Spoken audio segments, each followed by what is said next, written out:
اللہ والحمد للہ والصلاة والسلام علی رسول اللہ۔ سورۃ البقرہ، رکوع نمبر 15، آیت نمبر 129۔ اعوذ باللہ من الشیطان الرجیم۔ ربنا وابعث فیہم رسولا منہم۔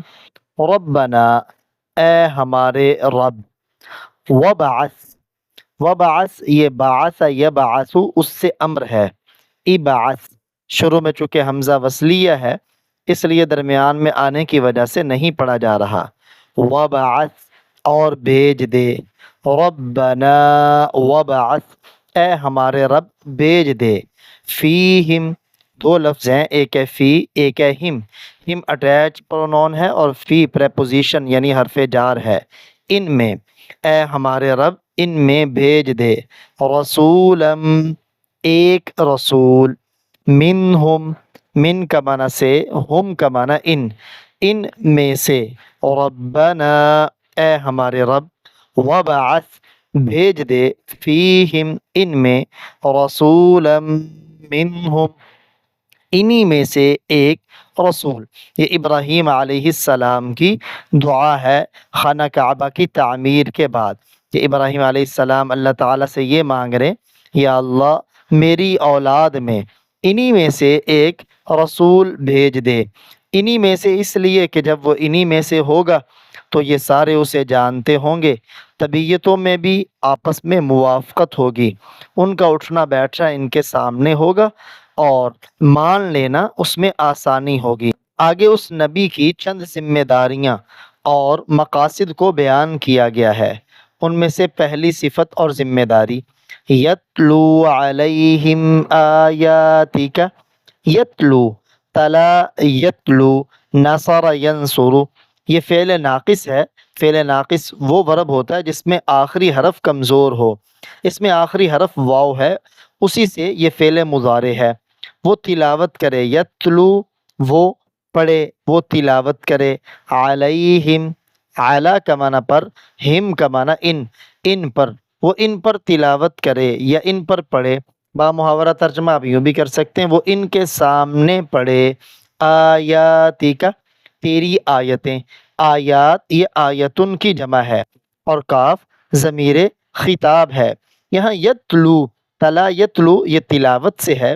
تلاوت کا اصل معنی ہوتا ہے اتباع کرنا، پیروی کرنا، اور جب قرآن پاک کی کوئی تلاوت کرتا ہے تو اس کے اوپر اس کی پوری پیروی کرنا لازم ہے، پورا اتباع کرنا لازم ہے۔ اس لیے امام راغب اصفہانی رحمہ اللہ مفردات القرآن میں لکھتے ہیں، کلام الہی کے سوا کسی بھی دوسری کتاب یا کلام کے پڑھنے کو عرفاً تلاوت نہیں کی کہا جا سکتا۔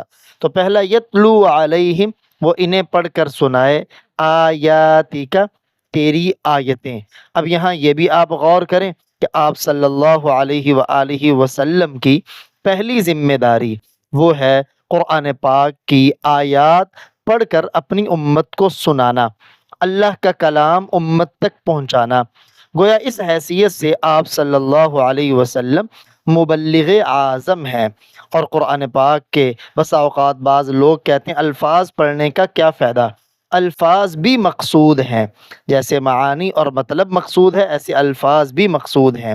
تو پہلی صفت یتلو وہ پڑھے، علیہم ان پر، آیاتک تیری آیتیں، ربنا اے ہمارے رب، وبعث فیہم اور ان میں بھیج دے، رسولا منہم انہی میں سے ایک رسول، یتلو علیہم وہ ان کے سامنے پڑھے، آیاتک تیری آیتیں۔ اس رسول امین کی دوسری صفت، وَيُعَلِّمُهُمُ الْكِتَابَ واو کا معنی اور، یعلم علم یعلم باب تفعیل، قرآن عربی لیول 2 میں آپ نے باب تفعیل کو پڑھا، اسی سے یہ فعل مضارع ہے، تعلیم دینا، سکھانا، اسی سے لفظ ہے معلم، ٹیچر کو یعنی سکھانے والے کو کہتے ہیں۔ وَيُعَلِّمُ اور وہ تعلیم دے، ہم ان کو، یہ اٹیچ پرونون ہے، اور وہ انہیں تعلیم دے، الکتاب کتاب کی۔ کتاب سے مراد کتاب اللہ یعنی قرآن پاک ہے۔ والحکمت اور حکمت کی تعلیم دے۔ یہ آپ صلی اللہ علیہ وآلہ وسلم کی دوسری ذمہ داری ہے کہ آپ اپنی امت کو قرآن پاک اور حکمت کی تعلیم دیں۔ قرآن پاک کی تعلیم دینا، اس سے مراد قرآن پاک کے الفاظ کو بغیر کمی اور زیادتی کے ان کے سامنے بیان کرنا، اور نمبر دو، قرآن پاک کے معنی کو، اس کے مطلب کو، اس کی تشریح کو لوگوں کے سامنے واضح کرنا۔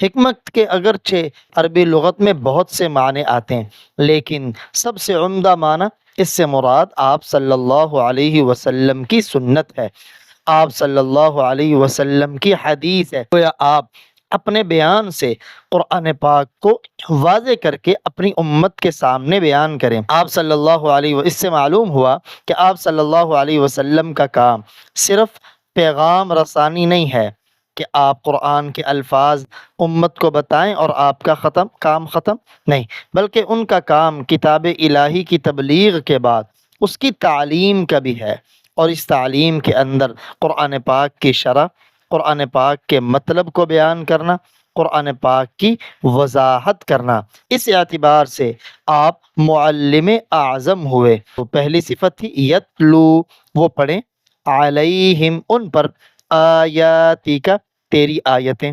وَيُعَلِّمُهُمُ الْكِتَابَ، اور وہ انہیں تعلیم دے کتاب کی، والحکمت، اور حکمت کی۔ یہ دو صفتیں اکٹھی اس میں آ گئیں۔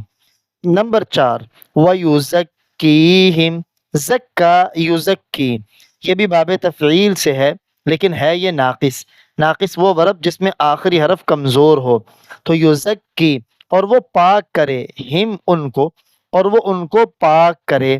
چنانچہ آپ صلی اللہ علیہ وآلہ وسلم نے اپنی امت کو ظاہری باطنی تمام نجاستوں سے پاک کیا۔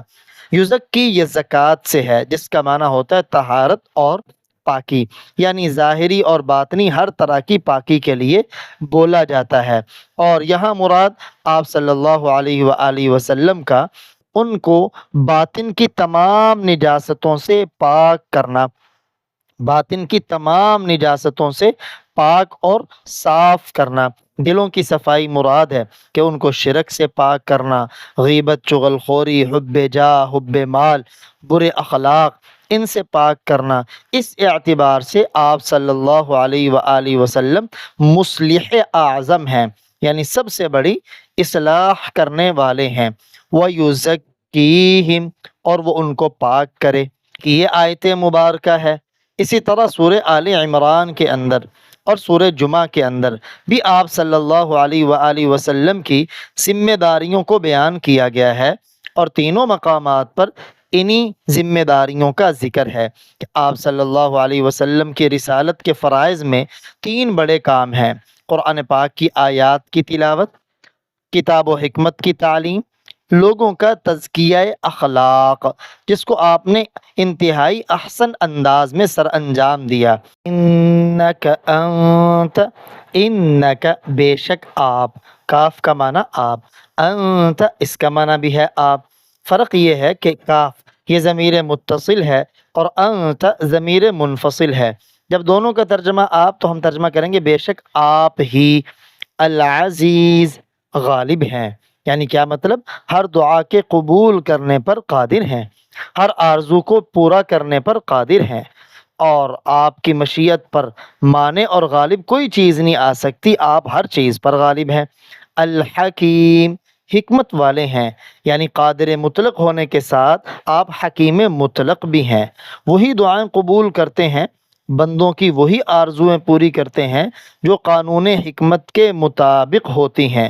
قربان جائیں ابراہیم علیہ السلام کے ادب شناسیوں کا کیا کہنا، دعا میں کیسے کیسے نکات ملحوظ رکھ لیے، اور انبیاء سے بڑھ کر ادب شناس ہو بھی کون سکتا ہے۔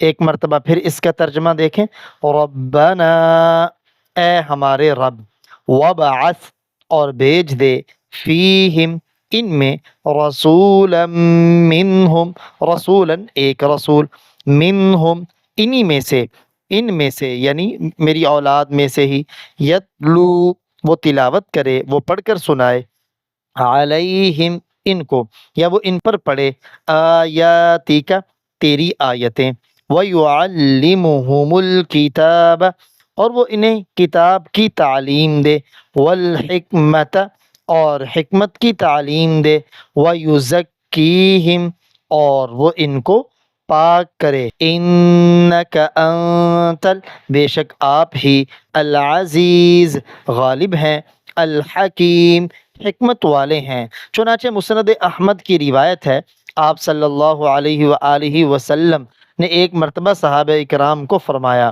کیا میں تم لوگوں کو اپنے معاملے کی ابتدا نہ بتلاؤں؟ میں اپنے باپ ابراہیم علیہ السلام کی دعاؤں کا ثمر ہوں، عیسیٰ علیہ السلام کی بشارت کا ثمر ہوں، اور اپنی والدہ ماجدہ کے خواب کا مظہر ہوں۔ اب ابراہیم علیہ السلام کی دعا کا ثمر وہ یہی دعا ہے، عیسیٰ علیہ السلام کی بشارت وہ مبشرا برسول یأتی من بعد اسمہ احمد، کہ وہ خوشخبری دینے والے ہیں اس رسول کی جو میرے بعد آئے گا اور ان کا نام احمد ہے۔ یہ عیسیٰ علیہ السلام کی بشارت ہے۔